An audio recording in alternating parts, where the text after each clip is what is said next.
La Bible en un an, la 57e journée, le livre du Lévitique, chapitre 19, verset 1 au chapitre 20, verset 27, le livre des Psaumes, chapitre 42, verset 1 à 12, le livre des Proverbes, chapitre 9, verset 1 à 6, l'évangile de Matthieu, chapitre 14, verset 13 à 36. Le livre du Lévitique, chapitre 19. L'Éternel dit à Moïse: transmets ces instructions à toute l'assemblée des Israélites. Vous serez saints car je suis saint, moi, l'Éternel, votre Dieu. Chacun de vous traitera sa mère et son père avec déférence et respectera mes sabbats. Je suis l'Éternel, votre Dieu. Vous ne vous tournerez pas vers les faux dieux, vous ne vous ferez pas des dieux en métal fondu. Je suis l'Éternel, votre Dieu. Quand vous offrirez à l'Éternel un sacrifice de communion, vous l'offrirez de sorte qu'il soit accepté. On mangera la victime le jour où vous la sacrifierez ou le lendemain. On brûlera au feu ce qui restera jusqu'au 3e jour. Si l'on en mange le 3e jour, ce sera une chose infecte. Le sacrifice ne sera pas accepté. Celui qui en mangera supportera les conséquences de sa faute, car il profane ce qui est consacré à l'Éternel.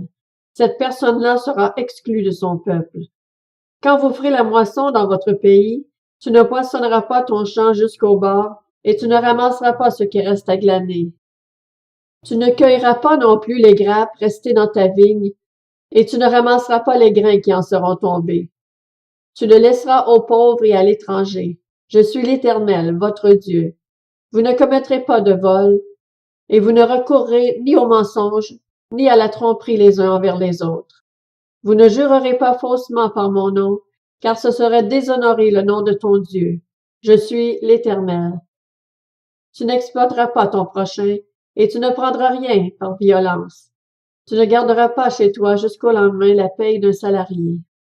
Tu ne maudiras pas un sourd, et tu ne mettras devant un aveugle rien qui puisse le faire tomber, mais tu craindras ton Dieu. Je suis l'Éternel.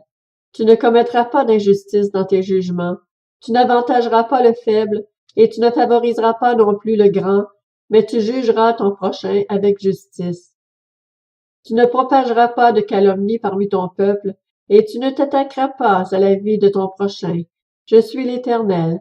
Tu ne détesteras pas ton frère dans ton cœur, mais tu veilleras à reprendre ton prochain. Ainsi, tu ne te chargeras pas d'un péché à cause de lui.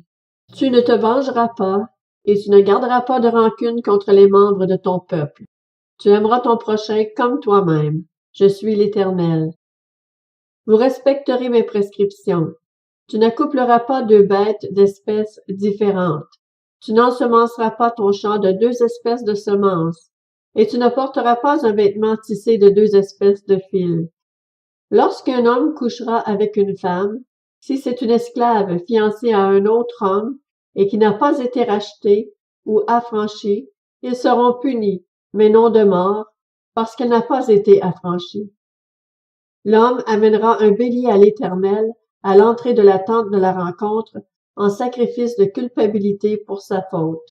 Le prêtre fera l'expiation pour lui devant l'Éternel avec le bélier offert en sacrifice de culpabilité pour le péché qu'il a commis, et le péché qu'il a commis lui sera pardonné. Quand vous serez entrés dans le pays et que vous y aurez planté toutes sortes d'arbres fruitiers, vous rejetterez leurs fruits comme étant impurs. Pendant 3 ans, vous les considérerez comme impurs, on n'en mangera pas. La 4e année, tous leurs fruits seront consacrés à l'Éternel au milieu des réjouissances. La 5e année, vous mangerez leurs fruits et vous continuerez à les récolter. Je suis l'Éternel, votre Dieu. Vous ne mangerez rien avec du sang. Vous n'observerez ni les serpents, ni les nuages pour en tirer des pronostics. Vous ne couperez pas en rond les coins de votre chevelure, et tu ne raseras pas les coins de ta barbe. Vous ne ferez pas d'incision sur votre corps pour un mort, et vous ne vous ferez pas de tatouage. Je suis l'Éternel. Tu ne déshonoreras pas ta fille en la livrant à la prostitution, de peur que le pays ne se prostitue et ne se remplisse de crimes. Vous respecterez mes sabbats, et vous traiterez mon sanctuaire avec déférence. Je suis l'Éternel.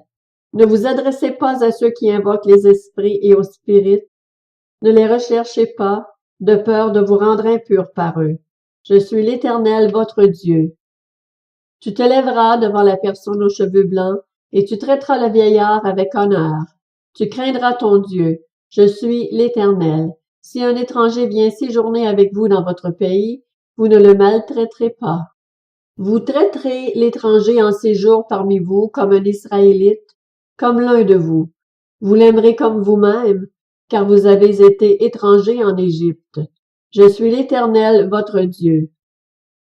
Vous ne commettrez pas d'injustice, ni dans les jugements, ni dans les mesures de dimension, ni dans les poids, ni dans les mesures de capacité. Vous aurez des balances justes, des poids justes, des mesures de solide justes et des mesures de liquide justes. Je suis l'Éternel, votre Dieu, qui vous ai fait sortir d'Égypte. Vous respecterez toutes mes prescriptions et toutes mes règles, vous les mettrez en pratique. Je suis l'Éternel. Le livre du Lévitique, chapitre 20. L'Éternel dit à Moïse, « Tu diras aux Israélites, si un Israélite ou un étranger qui séjourne en Israël livre l'un de ses enfants à Moloch, il sera puni de mort. Le peuple du pays le lapidera.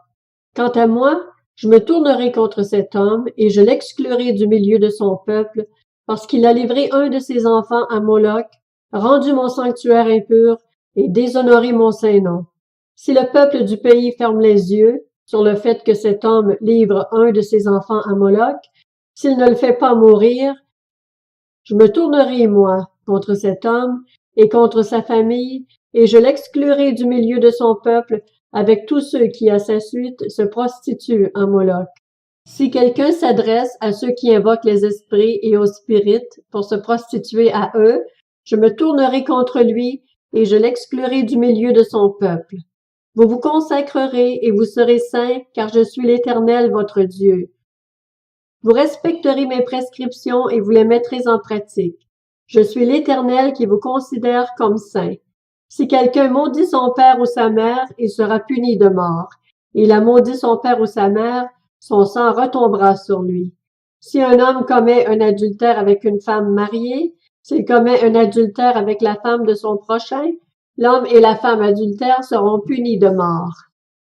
Si un homme couche avec la femme de son père et dévoile ainsi la nudité de son père, cet homme et cette femme seront punis de mort, leur sang retombera sur eux.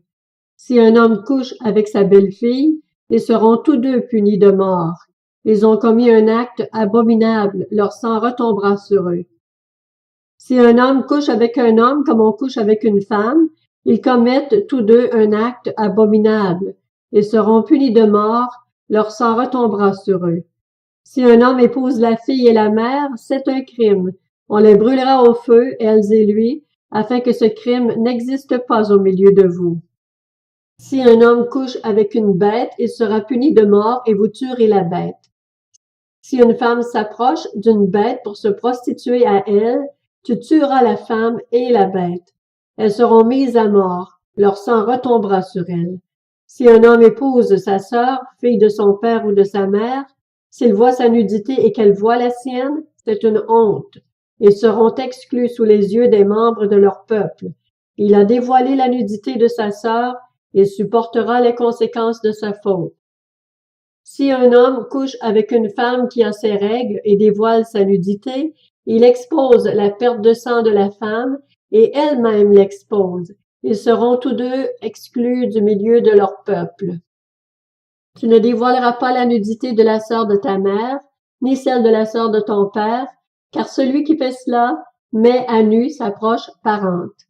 Ils supporteront les conséquences de leur faute. Si un homme couche avec sa tante, il dévoile la nudité de son oncle. Ils supporteront les conséquences de leur péché. Ils mourront sans enfant. Si un homme épouse la femme de son frère, c'est une souillure. Il a dévoilé la nudité de son frère, ils resteront sans enfant. Vous respecterez toutes mes prescriptions et toutes mes règles. Vous les mettrez en pratique, afin que le pays où je vous conduis pour vous y établir ne vous vomisse pas. Vous ne suivrez pas les coutumes des nations que je vais chasser devant vous, car elles ont fait cela et je les ai en horreur. Je vous ai dit, c'est vous qui posséderez leur pays, C'est moi qui vous le donnerai en possession. C'est un pays où coule le lait et le miel. Je suis l'Éternel, votre Dieu, qui vous ai séparé des autres peuples. Vous respecterez la distinction entre les animaux purs et impurs, entre les oiseaux purs et impurs, afin de ne pas vous rendre vous-même abominables par des animaux, des oiseaux et tous les reptiles de la terre que je vous ai appris à distinguer comme impurs. Vous serez saints pour moi, car je suis saint, moi, l'Éternel. Je vous ai séparés des autres peuples, afin que vous m'apparteniez. Si un homme ou une femme a en lui l'esprit d'un mort ou un esprit de divination, il sera puni de mort. On le lapidera, son sang retombera sur lui. Le livre des Psaumes, chapitre 42. Au chef de chœur. Cantique des descendants de Corée. Comme une biche soupire après des cours d'eau, ainsi mon âme soupire après toi, ô Dieu. Mon âme a soif de Dieu, du Dieu vivant. Quand donc pourrais-je me présenter devant Dieu? Mes larmes sont ma nourriture jour et nuit, car on me dit sans cesse, où est ton Dieu? Je me rappelle avec émotion l'époque où je marchais entouré de la foule, où j'avançais à sa tête vers la maison de Dieu, au milieu des cris de joie et de reconnaissance d'une multitude en fête. Pourquoi être abattu, mon âme, et gémir en moi? Espère en Dieu, car je le louerai encore. Il est mon salut et mon Dieu. Mon âme est abattue en moi. Aussi, c'est à toi que je pense depuis le pays du Jourdain, depuis l'Hermon, depuis le mont Mitsahar. L'abîme appelle un autre abîme au fracas de tes cascades. Toutes tes vagues et tous tes flots passent sur moi. Le jour, l'Éternel m'accordait sa grâce. La nuit, je chantais ses louanges, j'adressais ma prière au Dieu de ma vie. Je dis à Dieu, mon rocher, pourquoi m'as-tu oublié? Pourquoi dois-je marcher dans la tristesse sous la pression de l'ennemi? Mes os se brisent quand mes persécuteurs m'insultent et me disent sans cesse, où est ton Dieu? Pourquoi être abattu, mon âme, et pourquoi gémir en moi? Espère en Dieu, car je le louerai encore. Il est mon salut et mon Dieu. Le livre des Proverbes, chapitre 9. La sagesse a construit sa maison, elle a taillé ses 7 colonnes. Elle a abattu son bétail, mélangé son vin et dressé sa table. Elle a envoyé ses servantes, elle crie sur le sommet des hauteurs de la ville. Qui manque d'expérience? Qui entre ici? Elle dit à ceux qui sont dépourvus de bon sens, venez manger de mon pain et boire du vin que j'ai mélangé. Abandonnez la naïveté et vous vivrez. Avancez sur la voie de l'intelligence. Évangile selon Matthieu, chapitre 14. À cette nouvelle, Jésus partit de là dans une barque pour se retirer à l'écart dans un endroit désert. L'ayant appris, la foule sortit des villes et le suivit à pied. Quand Jésus sortit de la barque, il vit une grande foule et fut rempli de compassion pour elle, et il guérit les malades. Le soir venu, les disciples s'approchèrent de lui et dirent, « Cet endroit est désert, et l'heure est déjà avancée. Renvoie la foule afin qu'elle aille dans les villages pour s'acheter des vivres. » Jésus leur répondit, « Ils n'ont pas besoin de s'en aller. Donnez-leur vous-même à manger. » Mais ils lui dirent, « Nous n'avons ici que 5 pains et 2 poissons. » « Apportez-les-moi ici, leur dit Jésus. Il fit asseoir la foule sur l'herbe, prit les 5 pains et les 2 poissons, leva les yeux vers le ciel et prononça la prière de bénédiction.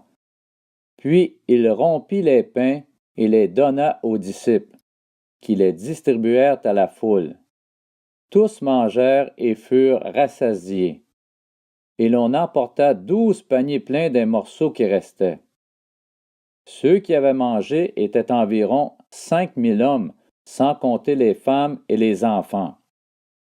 Aussitôt après, Jésus obligea les disciples à monter dans la barque et à le précéder sur l'autre rive pendant qu'il renverrait la foule. Quand il l'eut renvoyé, il monta sur la montagne pour prier à l'écart, et le soir venu, il était là seul.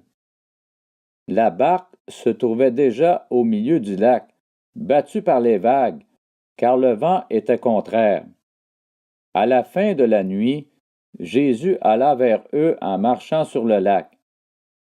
Quand les disciples le virent marcher sur le lac, ils furent affolés et dirent « C'est un fantôme !» et dans leur frayeur, ils poussèrent des cris.